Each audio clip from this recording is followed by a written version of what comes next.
I heard a story once, an incredible story, an amazing story. It told of one who was relentlessly faithful and loves with an unwavering love. It was said that he sorrows over broken people.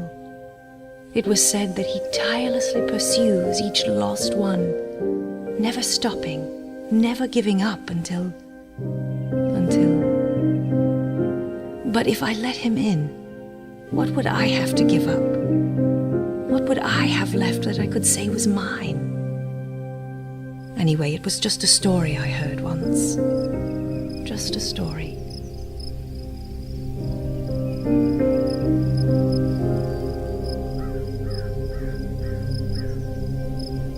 But if it was only a story, why did thoughts of him trouble my dreams? Glimpses in the moonlight, glimmers in the starlight, whispers in the midnight breeze. Gradually, the whispers became a sound, perceptible only late at night, when all the world was silent and asleep, except for me and my pounding heart, and the distant sound coming closer. Soon I could hear it by day as well, stronger, constant, unhurrying. And now I could tell what it was, the beat of footsteps. Footsteps down the street, footsteps on the sidewalk, footsteps outside the door. He was coming, the one I had heard about, coming for me. And so I fled. I chose the surest methods and swiftest means. I traveled down endless miles looking for escape. I fled. I sought refuge in forbidden pleasures and tried to drown out the footsteps beneath the clamor of the train. The train catered to my every desire. Images sped past, a kaleidoscope of all I hungered for, tantalizing me with more to want and guaranteeing unceasing ecstasy. But the more each stop promised, the greater the letdown, and the louder my cravings became.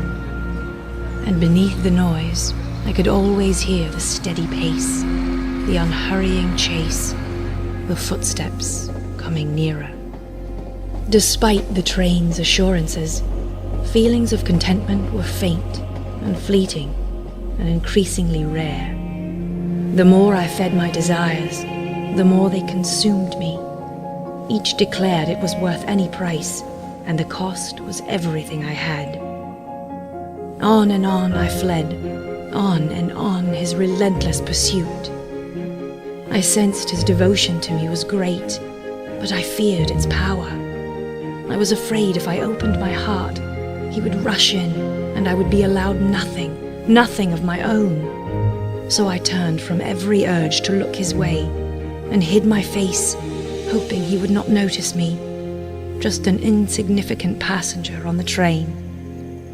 Then, beneath the constant din, I heard a different sound. A soft, seductive voice, soothing as a caress and calling my name. I could not keep from listening. What did I need? Friends? Self-confidence? Approval? Popularity? The voice promised everything, all this and more, if only I would listen, if only I would come to the voice. As the train approached the ultimate stop, I searched the station for any sign of him who had followed so persistently. I stood on the silent platform and listened carefully. Perhaps he was pursuing someone else. Then I ran toward the beautiful voice, lured on with enticing words and the promise it could provide everything I lacked. On I hurried, hoping I was safe. But wait, what was that? Over there. There! I paused only for an instant. He looked deep into my eyes, and I into his, and I knew what he wanted. Me. No! I shouted, and fled even faster. The nearer I got to the voice, the harder it became to resist. In words that were no longer soft or sweet, I was no longer called, but commanded. Come inside. Find what you need in me. The doors opened, and I entered. Behind me, the doors closed. But what was this? There were no strong arms to provide anything. It had all been a facade, all just a devious mask. I had run to empty promises of happiness. Through its captivating smile, the manipulating voice had spoken only lies. Inside I was alone, disillusioned and filled with anguish. The voice was just a machine. And once the machine was finished with someone, all that was left were the ruins of what you had been. Confused and overwhelmed, I fell to my knees. All I had tried had been a waste of time, of energy, of hope.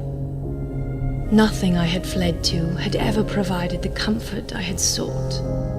My strength was gone. All that remained were broken pieces and shattered dreams. Now that I could see the machine for what it was, the voice no longer tempted me. It had no love to give. Its assurances were deceit. Slowly, gradually, a resolve began to grow within me. Slowly, gradually, I began to build a shelter. No longer would I look to the pleasures of the train, nor would I listen to the promises of the voice. I would work to help others, those who were broken and left in torment in this devastated place. This would be my shelter. Through work and kindness, I would find relief. I would forge contentment with my own hands and earn significance by doing good. Though my toil eased some of my emptiness, there was still a void, an aching for more that never left. Then, one night sleeping in my shelter, I awoke to a sound I'd heard long ago. The sound of footsteps bounding across the dry earth. Footsteps coming for me. With nowhere to run, I stepped out, resolved to face him. And he was there. "Leave me be!" I screamed, and desperate to make him go away, I picked up a heavy stone and hurled it. As the stone pierced his flesh, I heard a gasp from heaven.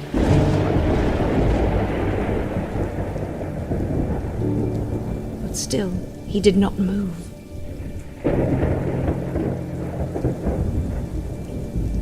In his eyes, I saw only forgiveness and acceptance, as if he had stood there before. I fled back into my shelter, the only place left to escape. I hated him for interfering. I hated myself for the hurt I had caused him. In the darkness of my despair, I lost faith in ever finding happiness. I must stop thinking about him, how he had never stopped seeking me, how he was outside waiting for me. I would not yield to the great pursuer. I must stop thinking about the truth I now knew. He had always watched over me. He was still watching now. I turned at last to the final escape, the final flight to complete oblivion. No more dawns, no more struggles, no more thinking.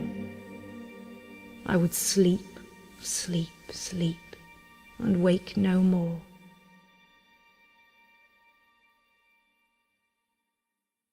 But then,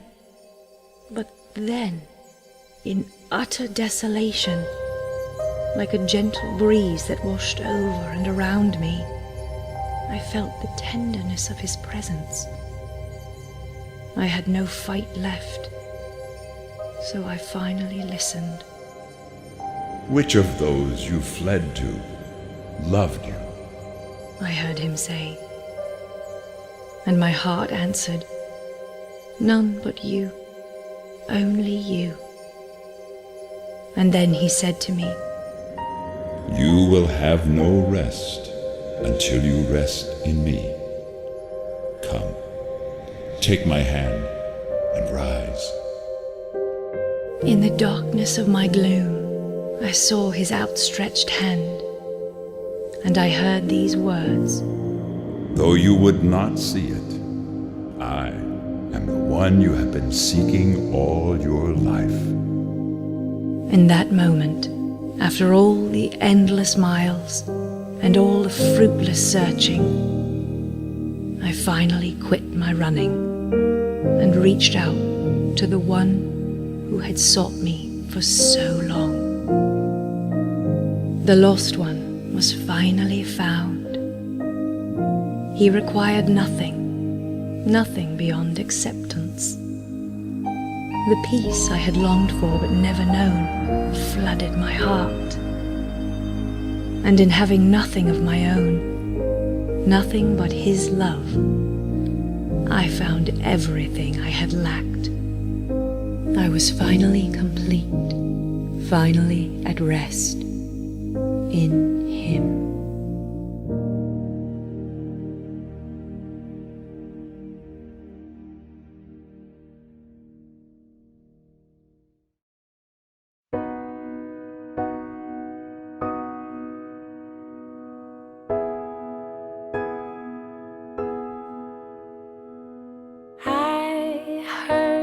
A story, an amazing story. It spoke of one with unwavering love. He looks beyond tomorrow, for the lost he finds sorrow. Pursues those who need love, and he never gives up.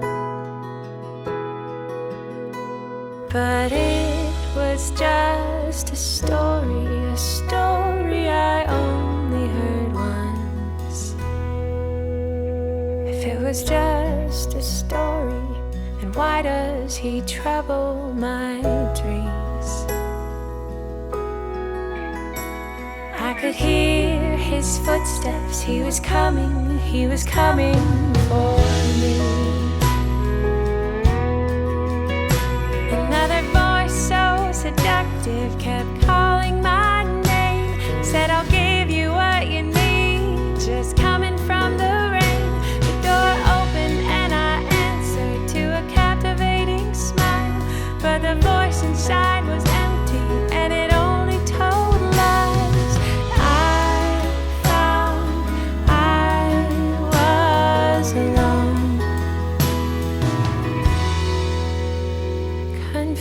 And overwhelmed, I fell to my knees. And all that remained were broken pieces and shattered dreams. I found giving back to others was a shelter I would need. Trading emptiness for kindness, I would find relief. Then one night I heard a voice and footsteps at my door. I tried to hide but couldn't escape him anymore. And in utter isolation, his voice was all I heard. Took his hand, he helped me rise, and I listened to his words.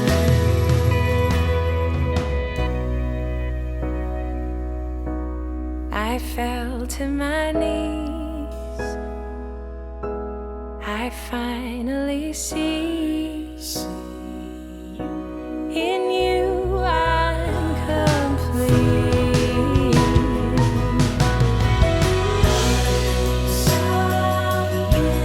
I fell to my knees. I finally see.